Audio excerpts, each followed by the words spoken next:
So ಭಾಳ interesting ಬೆಳವಣಿಗೆ ಆಗಿದೆ ನಿನ್ನೆ. ಯಾಕೆ ಅಂತ ಹೇಳಿದ್ರೆ ಇಷ್ಟು ದಿನಗಳ ಕಾಲ ಆಗಿದ್ದು ಒಂದು ಲೆಕ್ಕ. ಹೌದು, ಅಲ್ಲಿ ಅಧಿವೇಶನ ನಡೀತಾ ಇತ್ತು, ಬಟ್ ಇದ್ರ ಬಗ್ಗೆ ಎಲ್ಲ ಚರ್ಚೆ ಆಗೋದಿಲ್ವೇನೋ. ಯಾಕೆ ಅಂತ ಹೇಳಿದ್ರೆ ವಿಪಕ್ಷಗಳ ಬಾಯಿಗೆ ಅಸ್ತ್ರ ಆಗೋದು ಬೇಡ ಅನ್ನೋ ನಿಟ್ಟಿನಲ್ಲಿ ನಿರ್ಧಾರವನ್ನು ಮಾಡಿದಾರೇನೋ ಅಂತ ನಾವು ಅಂದ್ಕೊಂಡ್ರೆ, ಅಧಿವೇಶನ ಆರಂಭ ಆದ ಮೊದಲ ದಿನದಿಂದಲೂ ಕೂಡ ಈ ಕುರ್ಚಿ ಫೈಟ್ ನಡೀತಾನೇ ಇದೆ. ಎಲ್ಲವೂ ಕೂಡ ಶಾಂತವಾಗಿದೆ ಅಂತ ಅಂದ ತಕ್ಷಣ CM ಸಿದ್ದರಾಮಯ್ಯನವರ ಪುತ್ರ ಯತೀಂದ್ರ ಸಿದ್ದರಾಮಯ್ಯನವರು ಹೇಳಿಕೆಯನ್ನು ಕೊಡ್ತಾರೆ. ನಮ್ಮ ಅಪ್ಪನೇ 5 ವರ್ಷ ಪರಿಪೂರ್ಣ ಆಡಳಿತವನ್ನು ನಡೆಸ್ತಾನೆ, ನಮ್ಮ ಅಪ್ಪನೇ 5 ವರ್ಷ ಮುಖ್ಯಮಂತ್ರಿ ಅಂತ ಹೇಳಿಬಿಡ್ತಾರೆ. ಸೊ ಅಲ್ಲಿಂದ ಆ ಬೆಂಕಿ ಇನ್ನೂ ಜೋರಾಗಿ ಹೊತ್ತಿ ಉರಿಯೋದಕ್ಕೆ ಶುರು ಮಾಡುತ್ತೆ.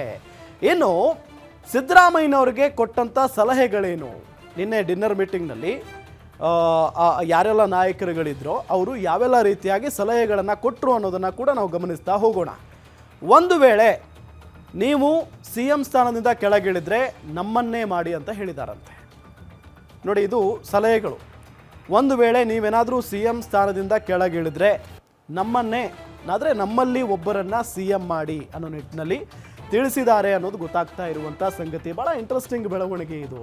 ಯಾಕೆ ಅಂತ ಅಂದರೆ, ಯಾವುದೇ ಕಾರಣಕ್ಕೂ ಅಂದರೆ ಮೊದಲಿನಿಂದಲೂ ಕೇಳಿ ಬರ್ತಾ ಇರುವಂಥ ಮಾತು, ಅಕಸ್ಮಾತಾಗಿ CM ಸ್ಥಾನದಿಂದ ಸಿದ್ದರಾಮಯ್ಯನವರು ಕೆಳಗಿಳಿದ್ರೆ DCM ಆಗಿರುವಂಥ DK ಶಿವಕುಮಾರ್ ಅವರಿಗೆ ಮಾತ್ರ CM ಸ್ಥಾನವನ್ನು ಬಿಟ್ಟುಕೊಡೋದು ಬೇಡ, ಅವ್ರು ಮಾತ್ರ CM ಆಗೋದು ಬೇಡ ಅನ್ನೋದು CM ಆಪ್ತರ ಅಭಿಪ್ರಾಯ ಆಗಿದೆ ಅಂತ ಹೇಳ್ತಾ ಇದ್ದಾರೆ.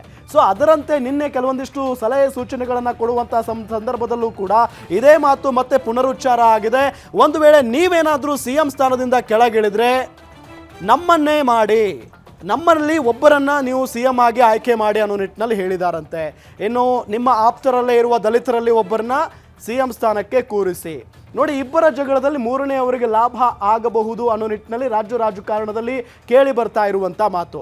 ಅದರಲ್ಲೂ ಹೌದು, DCM DK ಶಿವಕುಮಾರ್ ಮತ್ತು CM ಸಿದ್ದರಾಮಯ್ಯನವರ ನಡುವೆ CM ಜಟಾಪಟಿ ನಿರಂತರವಾಗಿ ನಡೀತಾನೆ ಇದೆ. ಭಾಳ ಪ್ರಮುಖವಾಗಿ ಇವರಿಬ್ಬರ ನಂತರ ಅಥವಾ ಇವರಿಬ್ಬರ ನಡುವೆ ದಲಿತ ಮುಖ್ಯಮಂತ್ರಿ ಕೂಗು ಕೂಡ ದೊಡ್ಡ ಮಟ್ಟದಲ್ಲಿ ಕೇಳಿ ಬರ್ತಾ ಇದೆ. ಬಹಳ ಪ್ರಮುಖವಾಗಿ G ಪರಮೇಶ್ವರ್ ಅವರ ಹೆಸರು ಕೂಡ ಮುನ್ನೆಲೆಯಲ್ಲಿದೆ. ಸಾಹುಕಾರ್ ಸತೀಶ್ ಜಾರಕಿಹೊಳಿ ಅವರ ಹೆಸರು ಕೂಡ ಬಹಳ ಮುಂಚೂಣಿಯಲ್ಲಿ ಕೇಳಿ ಬರ್ತಾ ಇರೋದು. ಸೊ ಆ ನಿಟ್ಟಿನಲ್ಲಿ ಈ ಮೀಟಿಂಗ್ನಲ್ಲೂ ಕೂಡ, ಈ ಡಿನ್ನರ್ ಮೀಟಿಂಗ್ನಲ್ಲೂ ಕೂಡ ಕೆಲವೊಂದಿಷ್ಟು ಜನ ಶಾಸಕರು ಹೇಳ್ತಾ ಇರುವಂಥ ಮಾತು, ನಿಮ್ಮ ಆಪ್ತರಲ್ಲೇ ಇರುವಂಥ ದಲಿತರಲ್ಲಿ ಒಬ್ಬರನ್ನ CM ಸ್ಥಾನಕ್ಕೆ ಕೂರಿಸಿ ಅಂತ ಹೇಳಿದ್ದಾರೆ. ನಮ್ಮಲ್ಲೇ ಇರುವ ಮೂವರಿಗೆ ಉಪಮುಖ್ಯಮಂತ್ರಿ ಸ್ಥಾನಗಳನ್ನು ಕೊಡಿ. ನೋಡಿ, ಇಂಟ್ರೆಸ್ಟಿಂಗ್ ಬೆಳವಣಿಗೆ ಇದು. ನಮ್ಮಲ್ಲೇ ಇರುವಂಥ ಮೂವರಿಗೆ DCM ಮಾಡಿ, ಈ ಮೂವರ ಜೊತೆಗೆ DK ಶಿವಕುಮಾರ್ ಕೂಡ DCM ಆಗಿರಲಿ. ಒಟ್ಟಾರೆ 4 ಜನ DCM ಅಂತ ಅರ್ಥ, 4 ಜನ DCM ಅಂತ ಅರ್ಥ. ಸೊ 3 ಜನನ DCM ಮಾಡಿ, ಜೊತೆಗೆ DCM ಆಗಿ DK ಶಿವಕುಮಾರ್ ಅವರು ಕೂಡ ಇರಲಿ ಅಂತ ಹೇಳಿ ಸಲಹೆಗಳನ್ನು ಕೊಟ್ಟಿದ್ದಾರೆ. ಈ ಮೂವರ ಜೊತೆಗೆ DK ಶಿವಕುಮಾರ್ DCM ಆಗಲಿ ಅಂತ. ಇದೆಲ್ಲದರ ಜೊತೆಗೆ KPCC ಅಧ್ಯಕ್ಷರನ್ನ ಬದಲಾವಣೆ ಮಾಡಬೇಕು. ನೋಡಿ, DCM ಮತ್ತು ಎಲ್ಲರ ಟಾರ್ಗೆಟ್ DCM ಆಗಿರುವಂಥ DK ಶಿವಕುಮಾರ್ ಅನ್ನೋದು ಭಾಳ ಸ್ಪಷ್ಟ ಈ ಸಂದರ್ಭದಲ್ಲಿ. ಅಂದರೆ ಎಲ್ಲದರಿಂದನೂ ಕೂಡ DCM DK ಶಿವಕುಮಾರ್ ಅವರನ್ನು ಒಂದು ಲೆಕ್ಕದಲ್ಲಿ ಕಟ್ಟಿ ಹಾಕಬೇಕು ಅನ್ನೋದು ಸಿದ್ದರಾಮಯ್ಯನವರ ಆಪ್ತರಲ್ಲಿರುವಂಥ ಒಂದು ಪ್ಲ್ಯಾನ್. ಸಚಿವ ಸಂಪುಟದಲ್ಲಿ ಪವರ್ಫುಲ್ ಪೋಸ್ಟ್ಗಳನ್ನು ಕೊಡಬೇಕು. ಅಂದರೆ CM ಆಪ್ತರು ಯಾರೆಲ್ಲ ಇದ್ದಾರೋ ಅವರಿಗೆ ಸಂಪುಟದಲ್ಲಿ ಪವರ್ಫುಲ್ ಪೋಸ್ಟ್ಗಳನ್ನು ಕೊಡಬೇಕು. ಒಳ್ಳೆ ಪೋಸ್ಟ್ಗಳನ್ನು ಅಥವಾ ಒಳ್ಳೆ ಇಲಾಖೆಗಳನ್ನು ಕೊಟ್ಟಿದ್ದೆ ಆದರೆ ಎಲ್ಲವೂ ಕೂಡ ನಮ್ಮ ಹಿಡಿತದಲ್ಲಿರುತ್ತೆ ಅನ್ನೋ ನಿಟ್ಟಿನಲ್ಲಿ ಸೂಚನೆಯನ್ನು ಕೊಟ್ಟಿದ್ದಾರೆ ಅಥವಾ ಸಲಹೆಗಳನ್ನು ಕೊಟ್ಟಿದ್ದಾರೆ ಅನ್ನೋದು ಗೊತ್ತಾಗ್ತಾ ಇದೆ. ನಿಮ್ಮ ವಿರುದ್ಧ ಇರುವ ಶಾಸಕರಿಗೆ ಹೆಚ್ಚು ಆದ್ಯತೆ ಕೊಡೋದು ಬೇಡ. ಯಾವಾಗಲೂ ಕೂಡ ಹಿಂಗೆ ಇರುತ್ತೆ. ಈಗ ನಮ್ಮ ಪರವಾಗಿದ್ದವರಿಗೆ ನಾವು ಹೆಚ್ಚು ಆದ್ಯತೆ ಕೊಡ್ತೀವಿ, ನಮ್ಮ ವಿರುದ್ಧ ಇದ್ದವರಿಗೆ ಹೆಚ್ಚು ಆದ್ಯತೆಯನ್ನು ಕೊಡಲ್ಲ. ಬಿಕಾಸ್ ಅವ್ರು ಯಾವತ್ತೂ ಕೂಡ ನಮಗೆ ಮುಳುವು ಅಂತ ನಮಗೆ ಗೊತ್ತಾಗ್ತಾ ಇರುತ್ತೆ.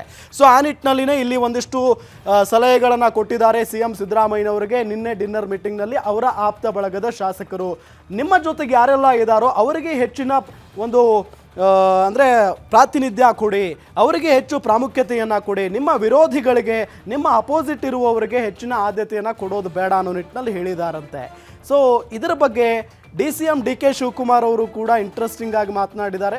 ಭಾಳ ಪ್ರಮುಖವಾಗಿ ಮೀಟಿಂಗ್ ಆದ ನಂತರ ಇವತ್ತು ಸದನದಲ್ಲಿ CM ಸಿದ್ದರಾಮಯ್ಯನವರು ಮಾತಾಡಿದ್ದಾರೆ, ನಾನೇ 5 ವರ್ಷ ಮುಖ್ಯಮಂತ್ರಿ ಅಂತ ಹೇಳಿ.